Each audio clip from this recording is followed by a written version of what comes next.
Hello everyone and welcome back to Apollo Justice Ace Attorney, where we've gone back in time 7 years and we're seeing Phoenix's last trial. And I'm curious to see if we're going to jump back and forth between current day and the old times. Oh, apparently not. I think. Yeah, okay. This is apparently still going. Very impressive, Mr. Wright, I have to say. I expected nothing less. Flip my phone around. I use my phone as an armrest for some reason. It works pretty well, actually.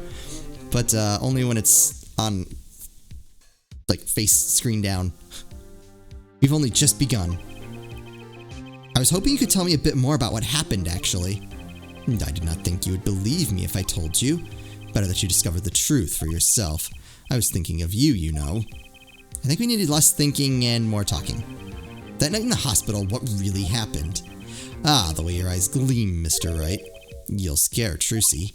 Speaking of which, where is she? You have seen the problem yourself. The letter. The one shot in the forehead. One, right? Yes, and the reason he speaks of it. I could not deny my mentor's wish, even if it meant my own death. Why not? This is something I will not say, for now at least. What's this for now business? I have done many things in my life, some well, some poorly.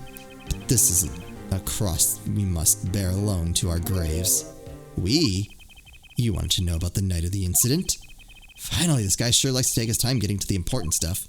Of course, I had no intention of shooting my mentor. I snuck into his room that night at the appointed time. And found there upon his bedside table 2 pistols. 2 pistols. 2? Yes, the one I used on stage. And the one that had been used by my partner, Valant. Oh no! Oh, for the Zack and Valant's quick draw thing. My mentor had the look of one sleeping. I stood by his bedside, hearing only the light sound of his breathing. Then I took the pistol into my hand. I cannot deny that my resolve faltered then for a moment. You faltered? You mean you thought about shooting him? Recall there was a reason I could not refuse his request. His last such request, though not his first. So there were other requests you couldn't refuse before. To be honest, I've not always been steadfast, and I fear I brought pain upon Trucy. Was Magnifi coercing his disciples somehow? Just what was going on in Troop Grimari? Yet in the end, I did not shoot him. Instead, I turned and shot the clown. I took the pistol I had fired and placed it in my pocket. In your pocket? I believe if you examine the bullet in the clown's head, you will find it to be different than the one in my mentor.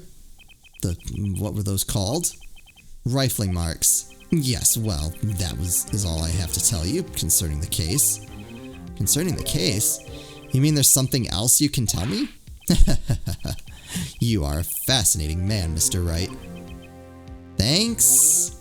Yes, there is something. My mentor, his eyes opened. What? Magnifi Grimari? The old devil, he was not asleep, you see. Of course, the gunshot would have woken him up anyway. And there we had our last discussion as mentor and pupil. It was not a long discussion, maybe 5-10 minutes or so. What did you talk about? Mr. Wright, did I not just tell you? It does not concern this case. Zack Grimari, he seems pretty steadfast to me. Or maybe just stubborn. Mr. Wright, your presence is requested in the courtroom. Once again, I'm in your hands. Right, let's get back in there. Alright, here we go. I don't know what that was about, but, you know. I'm sure it'll be fine. Court is now back in session.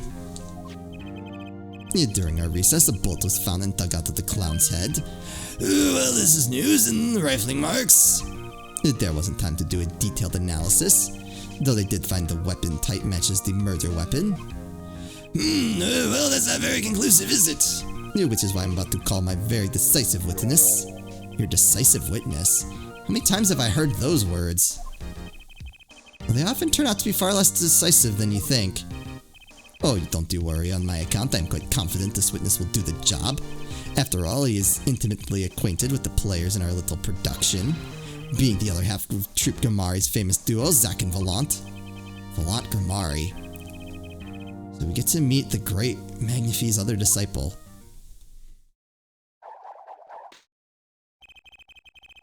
Perhaps we'll start by asking your name and occupation.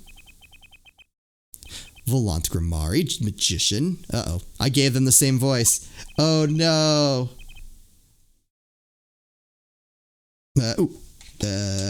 I was prepared. I was prepared for the gamepad to run low on battery. Not prepared for that. All right. Okay.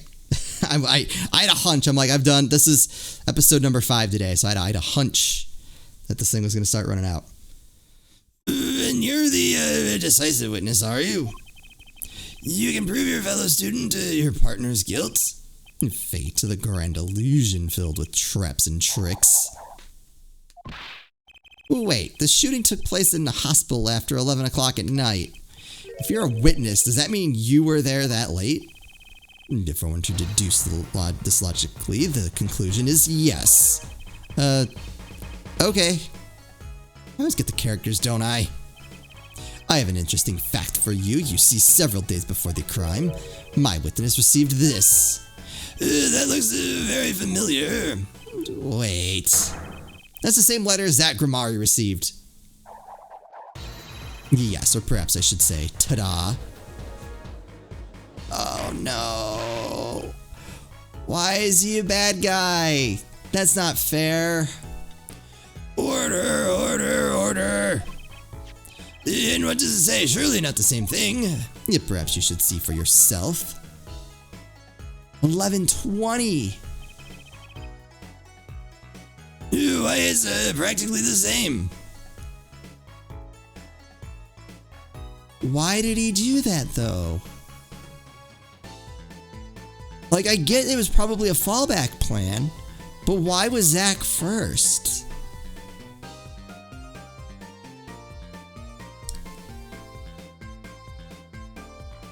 He knew Zack wouldn't do it.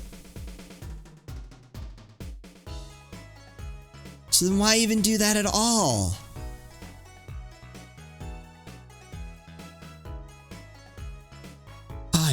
I don't even know what to think. The court accepts this into evidence. Magnifi's letter 2 added to the court record.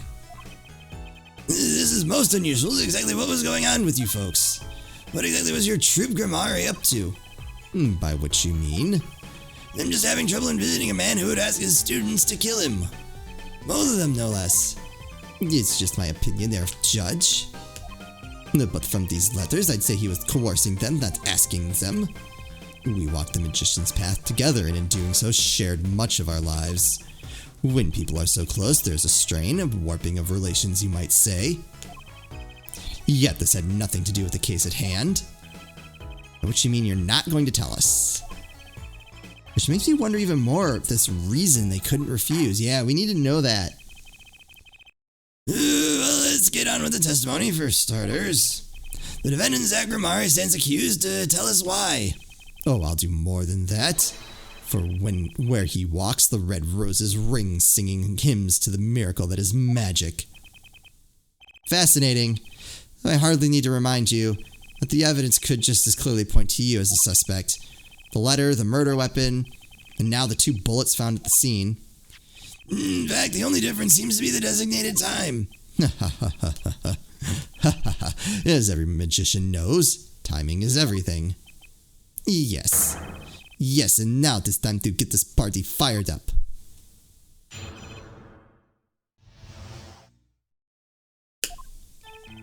That night I visited the hospital room at the time Magnifi requested.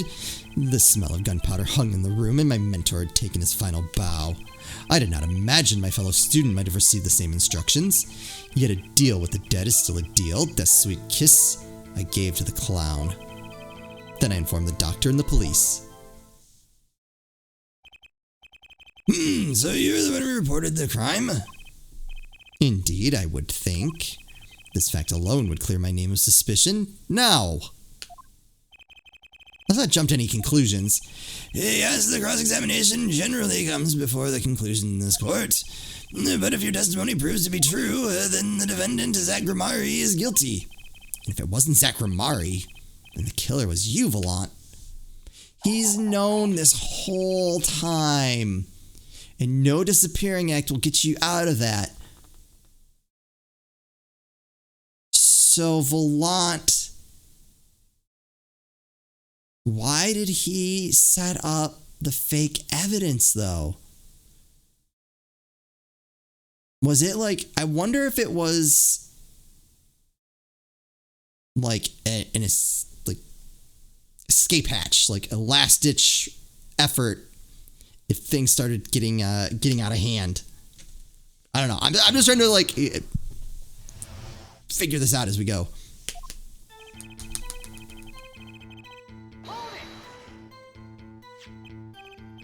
Which, according to the letter, was 11:20 p.m. Indeed. In magic, timing is everything. Right. Consider the illusion of teleportation. If I were to appear on stage before my stunt double has left, how would that look? You're not supposed to give that stuff away. Ooh, why would reveal the very secrets of my magic? And now that you've revealed the very secrets of your magic for all of us, let's move on. You went at the designated time, and what did you see?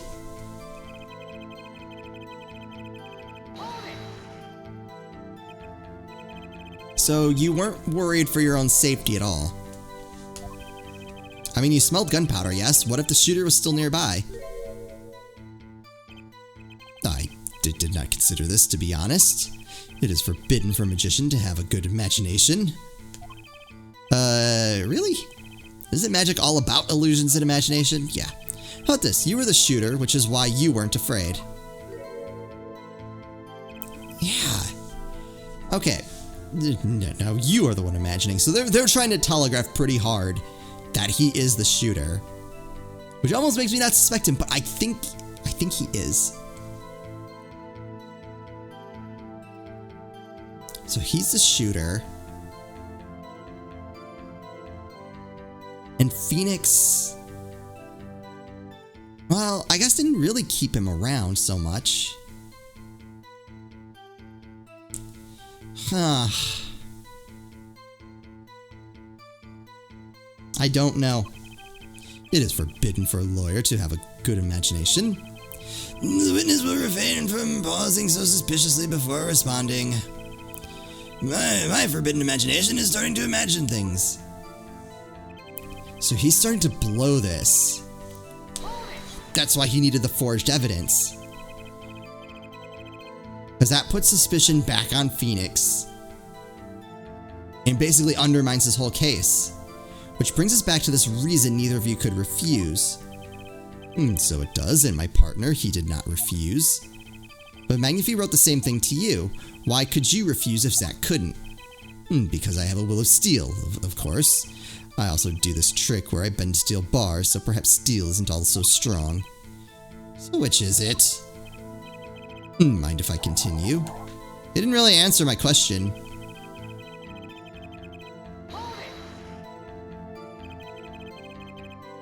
There are 2 bullet holes at the scene, one in the victim and one in the clown. You're saying the one who shot the clown was you? No doubt my partner Zach said much the same thing. Yeah, because whoever didn't shoot the clown committed the murder. I better dig around here a bit more and see what I turn up. Mr. Valant, let me ask you about something else concerning the crime scene, namely the location of the...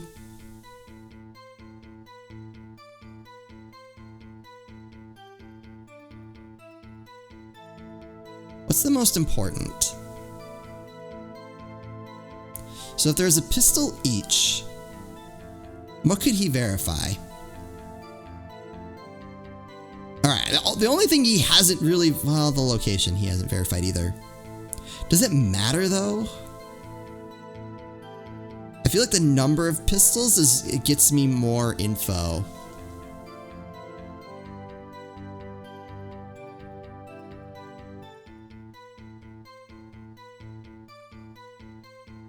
think I'm gonna go with that.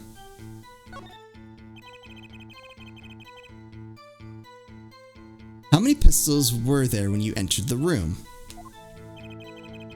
By which you mean what precisely?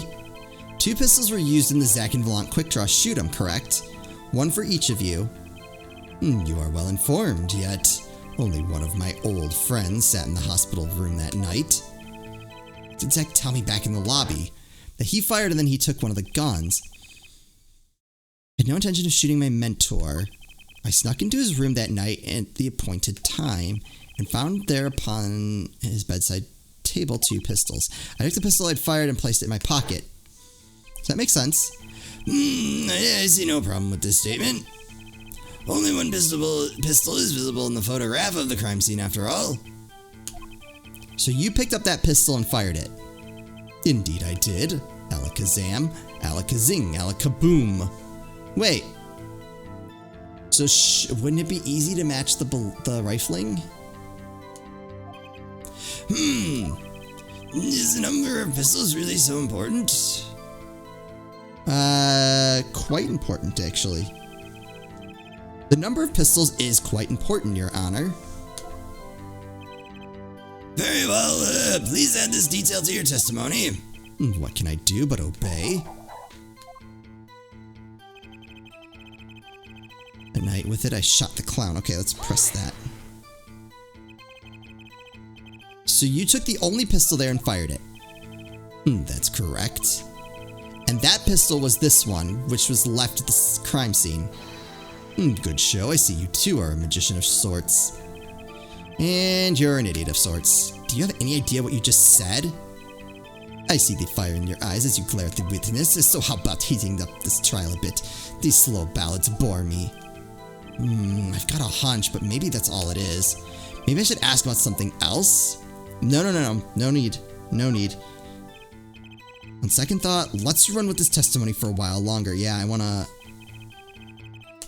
Nope, go back.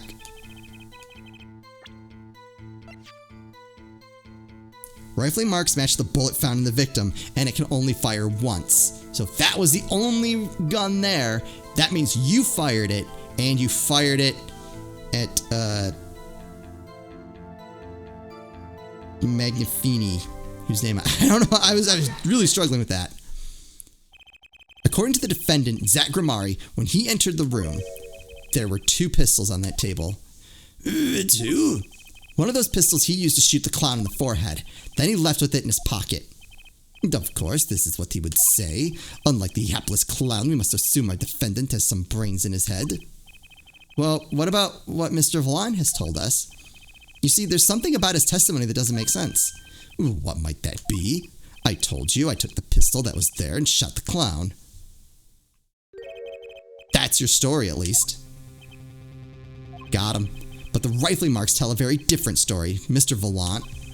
Recall what Prosecutor Gavin told us. Compare the bullet taken from the victim's skull with the bullet fired from this gun. The rifling marks on the bullets were a perfect match.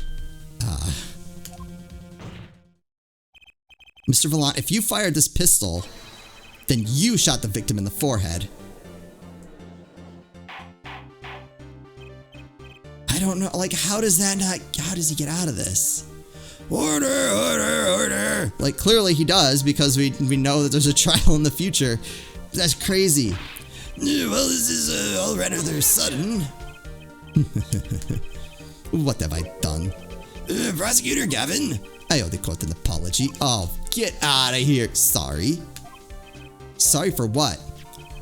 You see, I was unaware that 2 of these unique pistols were crafted, and an analysis of the rifling marks only proved the type of gun that fired them. But that's not what you told us before, so he lied. You said you verified the murder weapon, which is why I'm apologizing to you now, quite sincerely I might add. How come they don't ever get penalties? Like, that's significant. Would you hold me accountable for a mistake made in my youth? That was just this morning. I'm still young, and I might add, it wasn't really my fault. If the defendant had only admitted he took 1 pistol from the scene of the crime, we would not be having this pleasant discussion now. Nope, not buying it. Valant Grimari, Yes, Your Honor. you were presented to this court as a decisive witness, but you proved him to be more divisive than decisive. Wait, what? You'll see in time. The testimony so far has merely been a review of the facts. The proof comes next. Care to elaborate, Prosecutor Gavin? When Mr. Valant entered the hospital room, the victim had already been shot. As his next testimony will prove, right, the real fight is about to begin. Bring it. Very well, the witness will now testify to the court. Help us determine who shot what. Who shot what? I love it. I arrived at the hospital room at the appointed time, which is to say 11:20 p.m.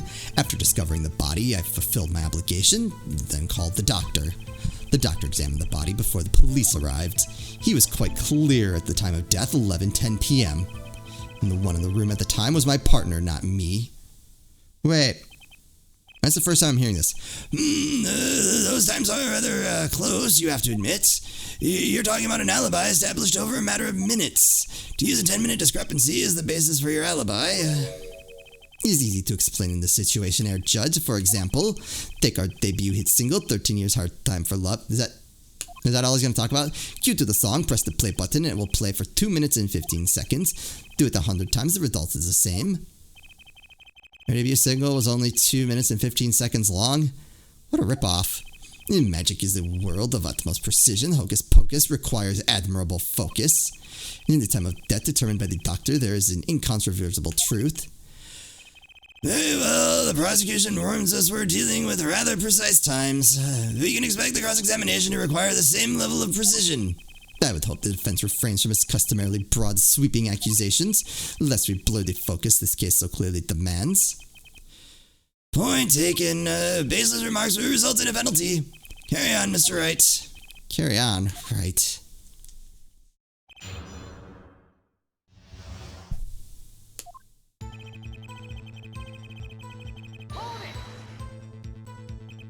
"11:20 p.m. Can you prove that's when you arrived?" Alas, such a feat may be beyond even the great Valant, for there was no one in the room but Magnifi, and he was departed after a fashion. I have here the defendant Zach Grimari's sworn deposition. I snuck into his room that night at the appointed time. It was 10 minutes before I left the room, and the victim was still alive. The time indicated by this letter to Zach was 11:05 p.m. Exactly, which means the witness could not have entered the room before 11:15, because his partner was still in the middle of his crime. I see someone did their arithmetic homework. Do you see the defendant himself has corroborated the witness's testimony? Does that at all make sense?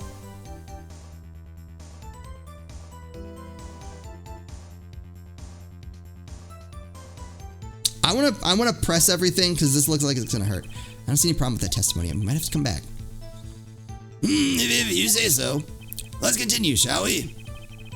Sometimes the most magical thing of all is the truth.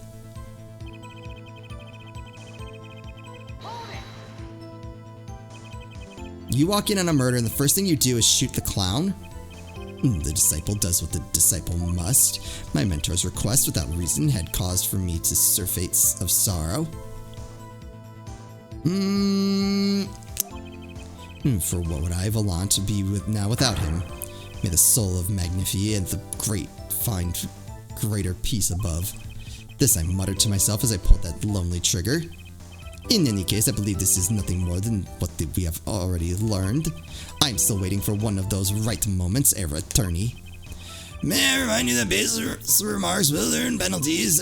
Proceed with that in mind. Yes, Your Honor. What a pain this is turning out to be.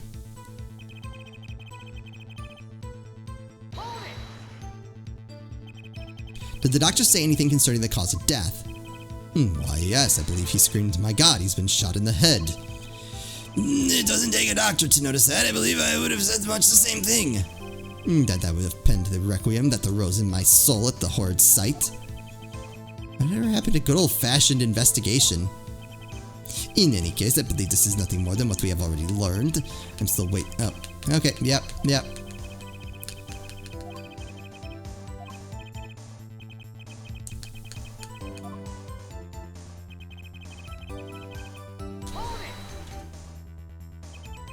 don't think I'm stepping out on a limb here to say I need to have some doubts about this. How could the doctor be so precise with the time? We do usually only get an estimated time of death, true. I'm not sure I heard of a verified time of death. Magic reveals in making the complex appear simple, but reality is the opposite. What appears complex in this case is a simple matter of subtraction. I see another person has done their arithmetic homework. The point here is the IV the victim was taking. It's quite visible in the photograph of the scene. Okay. You recall what we heard earlier about the victim, Magnifique Grimari's schedule. Every night at 11, Magnifique took an IV drip for 30 minutes. I can see the IV bag right there, yes. And now look a little closer. Follow the tube down from the bag to the end. Ah, the needle's been removed. Doubtlessly, it fell out when he was shot. I don't think an IV would come out when you're shot. That would seem to be the case. When the needle comes out, the IV no longer drips. You could just measure the remaining IV liquid. Precisely, the IV liquid functions for our purpose as an hourglass of sorts. This is how the doctor determined the time of death. From the amount remaining in the bag, it was determined that the IV had stopped 10 minutes after administration began. Okay. And so it was when I, Valant, entered that room. 10 minutes had passed since that horrible crime was committed. And this is proof. Well, Mr. Wright. Did that seem important? I don't know how it's not important. Well, seeing as how it is the biggest clue we have to the time of death, I'd say it's very important. Agreed. It would be hard to imagine a more precise way to determine the time. Behold the power of arithmetic. Very well, the witness will add this detail to his testimony. Sometimes the most magical thing of all. Oh, he's not done. Is the truth.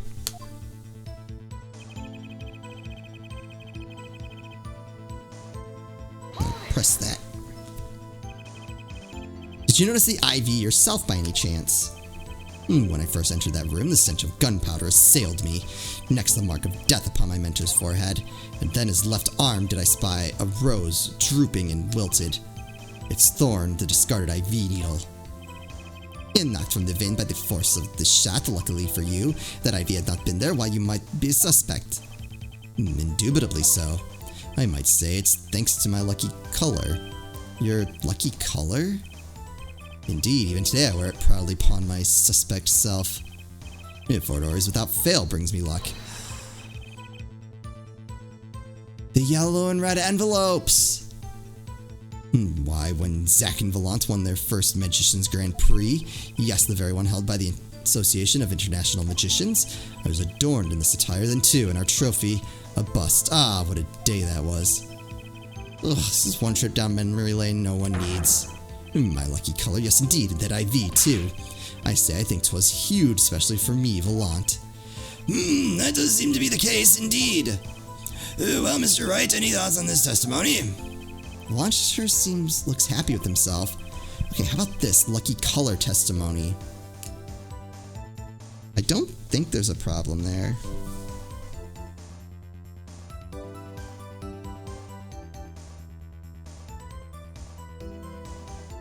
It's gonna hurt if I'm wrong.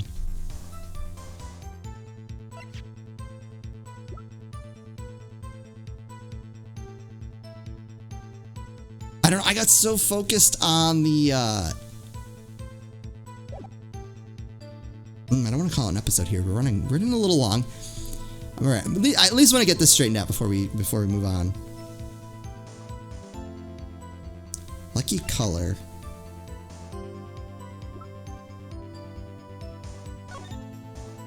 Do I have the other letter? Oh, there it is. Okay.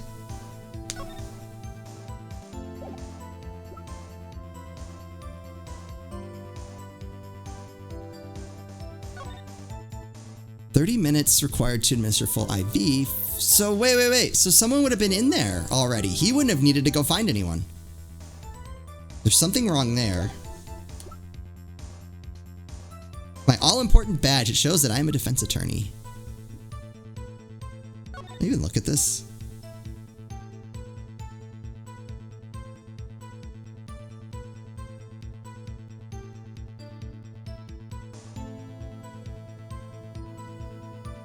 Oh, I can't. Never mind. I can't do anything. I was like, I'm tapping the thing and nothing's happening.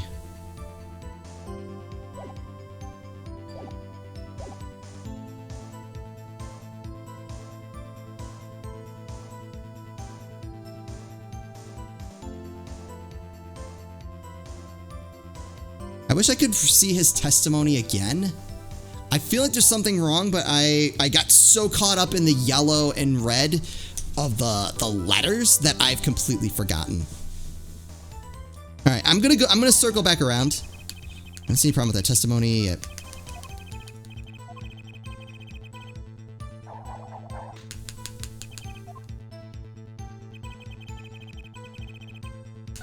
Hold on.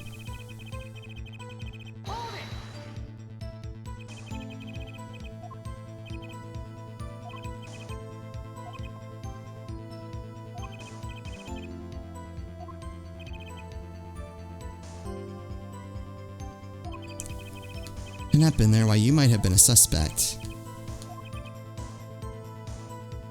Thanks to his lucky color. I don't understand what that has to do with anything. Your lucky color?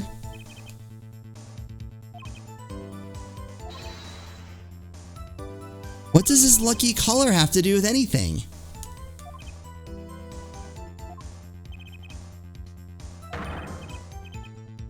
And that IV too? But the IV wasn't. Alright, maybe this is why I was confused. What?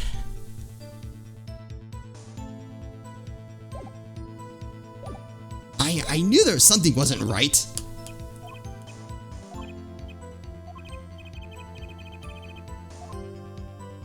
There's a contradiction. It certainly sounds like your lucky colors brought you plenty of luck, but not this time. Mr. Valant, your lucky colors betrayed you. I'm afraid you've lost me. Your Honor, the witness's testimony just now clearly contradicts the evidence. What?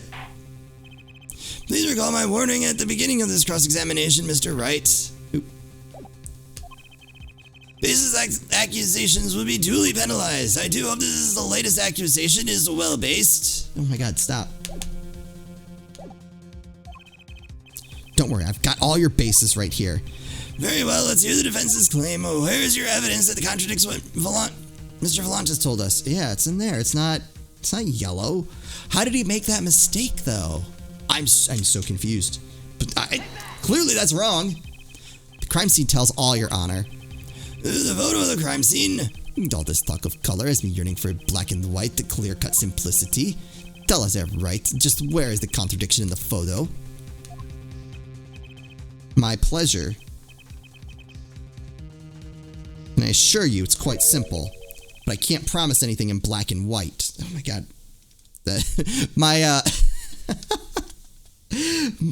I need wireless headset. The cord for the gamepad just got tangled up with the cord for my my headset. Oops. All right, I think we're good. Nothing pulling on anything anymore. Let's hear what Mr. Wright has to say.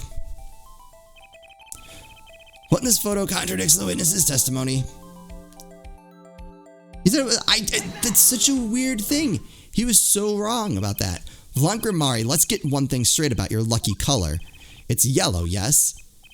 Kind of takes the mystery out of it, but yes. Something wrong with yellow, Mr. Wright? Yes, there is. Decisively wrong, in fact. Take another look at the photo of the crime scene. Ooh, what's this? Your confusion, doubt. Tell us, what do your elderly eyes spy?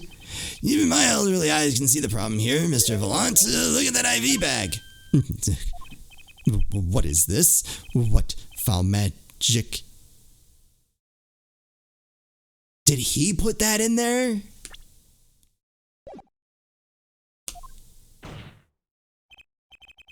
It'd be hard to call the IV liquid yellow, and I'm afraid no magic was involved in the taking of this photograph. Nah, Alex, no! That's amazing. I like that. Alright, we're gonna call it an episode. This has been running on really long, and maybe I can unplug the gamepad now and not get tangled up in cords. Holy crap, that was crazy. I hope you guys are still enjoying this. As always, thank you all so much for watching, and I'll see you next time.